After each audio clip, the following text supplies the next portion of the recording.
Delhi NCR के इलाकों में बारिश के बाद प्रदूषण से राहत मिली है, तो अब अनुमान है कि ठंड का प्रकोप थोड़ा बढ़ेगा। नोएडा, गाजियाबाद और दिल्ली के तमाम इलाकों में आज सुबह बारिश हुई है। दिल्ली एनसीआर के इलाकों में हुई बारिश के बाद लोगों को प्रदूषण से बड़ी राहत मिली है। राजधानी दिल्ली के साथ साथ नोएडा, गाजियाबाद, गुरुग्राम और आसपास के क्षेत्रों में आज सुबह हल्की से मध्यम बारिश दर्ज की गई। बारिश के कारण हवा की गुणवत्ता में सुधार देखने को मिला है और स्मॉग की स्थिति काफी हद तक कम हुई है। केंद्रीय प्रदूषण नियंत्रण बोर्ड के अनुसार कई इलाकों में एयर क्वालिटी इंडेक्स पहले की तुलना में बेहतर श्रेणी में पहुंच गया है। हालांकि बारिश के बाद अब ठंड का असर बढ़ने की संभावना जताई जा रही है। मौसम विभाग का अनुमान है कि अगले कुछ दिनों में न्यूनतम तापमान में गिरावट हो सकती है। आईएमडी के अनुसार दक्षिण पश्चिम बंगाल की खाड़ी में बना गहरा दबाव कमजोर होकर डिप्रेशन में बदल गया है, जिसका असर तमिलनाडु, पुडुचेरी और कराईकल में 12 से 15 जनवरी के बीच गरज-चमक के साथ बारिश के रूप में दिखेगा। 10 जनवरी को तमिलनाडु के कुछ हिस्सों में भारी से बहुत भारी बारिश की संभावना है। झारखंड के कई हिस्सों में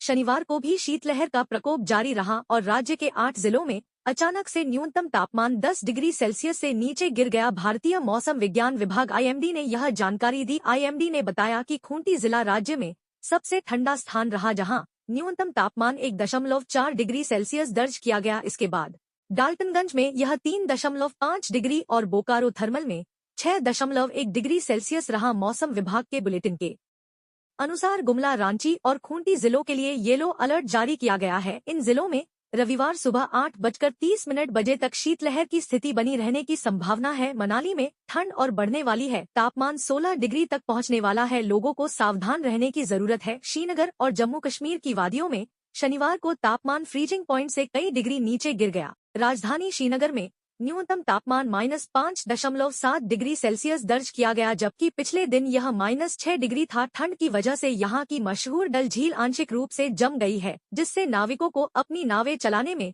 काफी परेशानी हुई। इसके अलावा पानी के नल, सड़क पर बने छोटे छोटे गड्ढे और उथले जलाशय भी जम गए। श्रीनगर में अधिकतम और न्यूनतम तापमान के बीच का अंतर भी कम हो गया है। शुक्रवार को अधिकतम तापमान सिर्फ 10.8 डिग्री सेल्सियस रिकॉर्ड किया गया। मौसम विभाग ने अगले कुछ दिनों के लिए ठंडी और शुष्क हवाओं की भविष्यवाणी की है और बताया कि 20 जनवरी तक बारिश या बर्फबारी की संभावना बहुत कम है। सिर्फ ऊंचाई वाले इलाकों में हल्की बर्फबारी हो सकती है। मौसम की स्थिति को देखते हुए चंडीगढ़ केंद्र शासित प्रदेश के सभी सरकारी सहायता प्राप्त और निजी स्कूलों की शीतकालीन अवकाश और समय को 13 जनवरी तक बढ़ा दिया गया है। उत्तर प्रदेश में भी कड़ाके की ठंड पड़नी शुरू हो गई है। पूर्वी उत्तर प्रदेश के कई शहरों में सुबह के वक्त घना कोहरा छाया रहा रहता है। मौसम विभाग के अनुसार अगले 24 घंटे में यूपी के कई शहरों में तापमान में गिरावट आ सकती है। वहीं आईएमडी ने पूर्वी उत्तर प्रदेश के शहरों में कोहरे का येलो अलर्ट जारी किया है। वहीं यूपी से सटे बिहार में ठंड का असर लगातार तेज होता जा रहा है।